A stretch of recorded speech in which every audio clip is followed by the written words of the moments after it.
दोस्तों, मेरा नाम है आकाश और आज हम बात करने वाले टेक्निकल एनालिसिस के अंदर गोल्डन क्रॉसओवर के बारे में।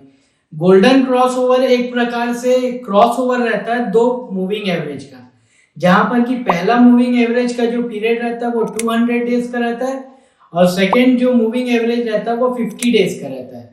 और जब भी कभी ये अप ट्रेंड में ये काटने की कोशिश करता है अप साइड में, तो वहां पर जो है बहुत ज्यादा मोमेंटम आना चालू हो जाता है उस पर्टिकुलर स्टॉक में या पर्टिकुलर सिक्योरिटी में। और जब कभी ये गोल्डन क्रॉसओवर जो है आपके चार्ट्स पे बन जाए कोई भी स्टॉक पे या कोई भी प्राइस पे, तो उसे बहुत ध्यान से देखिए। और जब कभी आप अपने स्टॉक्स के सिलेक्शन करें कि अपने पोर्टफोलियो के लिए, तो वहां पर इस पैरामीटर को भी लगा के देखिएगा और इस छोटे छोटे डिसीजन से आपका जो डिसीजन मेकिंग है पोर्टफोलियो का वो बहुत ज्यादा इंप्रूव हो जाएगा। तो चलिए अब हम इस गोल्डन क्रॉसओवर को जो है ट्रेडिंग व्यू के चार्ट्स पे पहले आपको बना के दिखाते हैं और उसके बाद ये बताने की कोशिश करेंगे कि ये बना और उसके बाद क्या इसके प्रभाव हुए। तो चलिए यहाँ पर हम दिखाने की कोशिश करते हैं। तो जैसा कि आप लोग देख पा रहे होंगे, ट्रेडिंग व्यू का टर्मिनल है। यहाँ पर फंक्शन में जाके सबसे पहले हम वॉल्यूम ले लेते हैं। वॉल्यूम क्यों? क्योंकि जब कभी जो स्ट्रॉन्ग मोमेंटम आने वाला रहता है कोई भी स्टॉक्स में या कोई भी एसेट क्लास में, तो वहां पर जो बड़ा प्लेयर सबसे ज्यादा पहले और सबसे ज्यादा मात्रा में जाके चीजों को एक्यूमुलेट करके बाय कर लेता है, फिर उसके बाद वो धीरे धीरे उसको चलाना चालू करता है। तो यहाँ पर उसके देखने के लिए हमको वॉल्यूम देखना जरूरी हो जाता है, तो इसीलिए हम यहाँ पर वॉल्यूम का उपयोग किए। फिर दूसरा हम फंक्शन में जाके मूविंग एवरेज ले लेते हैं। इसको 2 टाइम्स क्लिक करेंगे तो यहाँ पर 2 मूविंग एवरेज आ जाएंगे।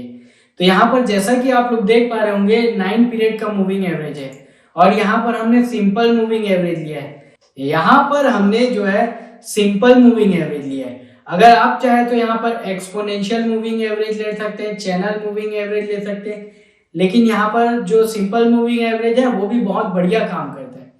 तो यहाँ पर हम जो है उस 9 पीरियड मूविंग एवरेज की लेंथ को चेंज कर लेते हैं।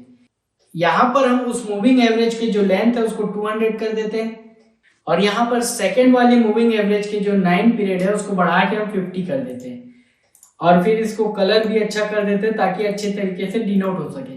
तो जैसा कि आप लोग देख सकते हैं यहाँ पर हमने जो है ज्यादातर निफ्टी 50 के स्टॉक लिए हैं, क्योंकि निफ्टी 50 के स्टॉक में लिक्विडिटी जो थोड़ा ज्यादा रहती है और वहां पर प्राइस और चीजें जो है टेक्निकल्स बढ़िया तरीके से काम करता है, इसीलिए। तो जैसा कि आप लोग देख सकते हैं यहाँ पर हमने जो है डेली कैंडल का उपयोग किया है और आपको बताने की कोशिश करते हैं। तो यहाँ पर आप देख सकते हैं कि यहाँ पर जब इतना बड़ा चाल आया अडानी इंटरप्राइजेस के शेयर में, तो उससे पहले यहाँ पर जो है गोल्डन क्रॉसओवर बना कुछ इस जगह पे। इसको हम ब्लैक से डिनोट कर सकते हैं। तो जैसा कि आप लोग देख पा रहे होंगे यहाँ पर गोल्डन क्रॉसओवर पहली बार डेली चार्ट्स में जो है दिखा। इसको हम टेक्स्ट से भी डिनोट कर देते हैं। तो जैसा कि आप लोग देख पा रहे होंगे यहाँ पर इसको डिनोट कर देते हैं कुछ इस तरीके से। तो ये पहली बार यहाँ पर जो है इतना शार्प प्राइस एप्रिसिएशन के पहले ये स्टॉक या ये चार्ट्स भी इंडिकेट कर रहे थे कि यहाँ पर बहुत ज्यादा मोमेंटम आ सकता है करके। और यहाँ पर इस चार्ट से पहले अगर थोड़ा सा स्टडी करें आप, तो यहाँ पर आप ये भी देख सकते हैं कि यहाँ पर जो है ज्यादा मात्रा में वॉल्यूम्स भी हुआ है, यानी कि यहाँ पर जो बड़े बड़े प्लेयर हैं उन्होंने पहले ही चीजों को एक्यूमुलेट कर लिया है। और उसके बाद आप लोग देख सकते हैं कि यहाँ पर जो 185 रुपीज के प्राइस में ये पहली बार जब गोल्डन क्रॉसओवर बना, तो उसके बाद ये प्राइस जो है लगभग पहले गया 1600-1700 में और फिर उसके बाद ये प्राइस जो है 4000 के रेंज में चला गया। तो यहाँ पर कई गुना जो है प्राइस मल्टीप्लाई हो जाता है जब भी गोल्डन क्रॉसओवर बन जाए तो चलिए अब हम दूसरे स्टॉक के बारे में बात कर लेते हैं। तो जैसा कि आप लोग देख सकते हैं कि अपोलो हॉस्पिटल में भी जब बहुत बड़ी तेजी आई, उससे पहले भी यहाँ पर भी जो है गोल्डन क्रॉसओवर बना कुछ इस एरिया में।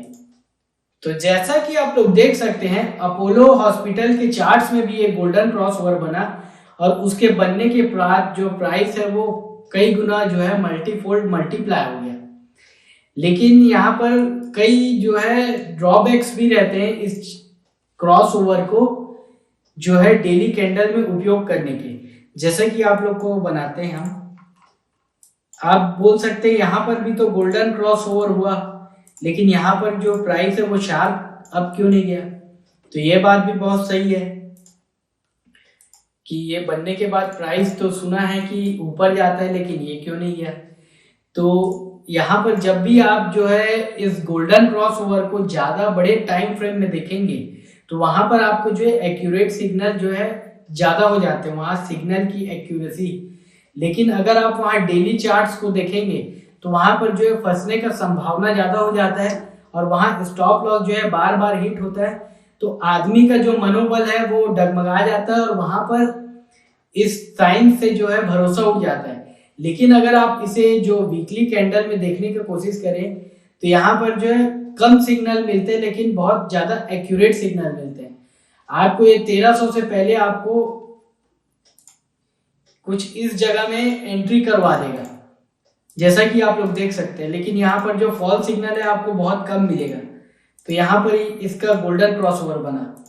तो जो गोल्डन क्रॉसओवर जब भी बनता है तो वहां पर इमीडिएट प्राइस जो है दौड़ता नहीं है।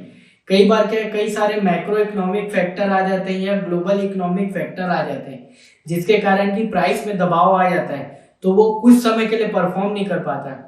लेकिन अगर आप इस चीजों को एनालाइज कर लेते तो वहां पर कुछ छोटे अमाउंट में 1-2 शेयर या 3 शेयर को ले लीजिएगा, जिससे कि आप उसके प्राइस को अगर ट्रैक करेंगे तो जब इसमें ज्यादा तेजी से मोमेंटम आना चालू होगा तो उससे पहले वो जो शेयर रखा रहेगा आपके पोर्टफोलियो में वो अच्छी तेजी से चलना चालू कर देगा, तो आपका ध्यान जाएगा, तो आप उसमें जो है राइट करके एक अच्छे बड़ा अमाउंट बना सकते हैं।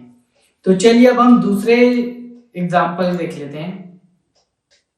तो यहाँ पर आप देख सकते हैं हमने डीवीज लैब का जो चार्ट है उसको लिया है। यहाँ पर भी आप देख सकते हैं कि यहाँ पर भी जो गोल्डन क्रॉसओवर बना है कुछ इस जगह पे, जैसा कि आप लोग ब्लैक मार्क से देख पा रहे होंगे। इसे रेक्टेंगल में कर देते हैं। फिर ये जो प्राइस एक्शन है बना और इसके बनने के बाद जो 11-1200 का शेयर था वो लगभग 4000 से 5000 के रेंज में चला गया। तो इस प्रकार से जब भी किसी चार्ट्स में ये जो गोल्डन क्रॉसओवर बनता है और वहां पर वीकली चार्ट्स में, तो उसकी प्रोबेबिलिटी ये हो जाती है कि वहां पर जो आपका मल्टीफोल्ड रिटर्न बन सकता है। लेकिन वो जो शेयर है तुरंत बनने के बाद इमीडिएट परफॉर्म नहीं करता, तो वहां पर जो है थोड़ा पेशेंस रखना पड़ता है। तो आज के लिए बस इतना ही दोस्तों। ऐसी और एक्साइटिंग जानकारी जानने के लिए हमारे चैनल दबंग एनालिस्ट को लाइक, सब्सक्राइब एंड शेयर करिए। धन्यवाद।